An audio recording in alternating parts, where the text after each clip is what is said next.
સુરતના ઓલપાડમાં યુવકની હત્યાનો મામલો હાલ સામે આવ્યો છે। હત્યાના કારણે ચકચાર મચી ગઈ છે। મૃતક અંજાર અલી મલિક નામના યુવકની હત્યા કરવામાં આવી છે। મૃતકે જેમને મિત્ર સમજી આશરો આપ્યો તેમણે જ હત્યા કરી છે। મૃતકે 4 હત્યારાઓને ભાડાના મકાનમાં રાખ્યા હતા। ત્યારે મૃતક રાત્રે કાર લઈને આવ્યો હતો।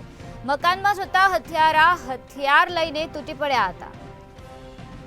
તો ચપ્પુના ઘા મારીને હત્યારા 2 બાઇક પર ફરાર થઈ ગયા હતા। ઓલપાડ પોલીસની ટીમને આ બનાવ અંગે જાણ થઈ હતી, ત્યારે ઓલપાડ પોલીસની ટીમ ઘટના સ્થળે પહોંચી હતી અને કાર્યવાહી હાથ ધરી હતી। પોલીસે ફરિયાદ નોંધીને હાલ આ સમગ્ર મામલે વધુ તપાસ હાથ ધરી છે।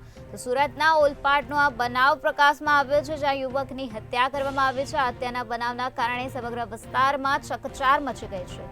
અંજારમાં અલી મલિક નામના યુવકની હત્યા થઈ છે। મૃતકે જેમને મિત્ર સમજીને આશરો આપ્યો હતો તેમણે જ તેની હત્યા કરી નાખી છે।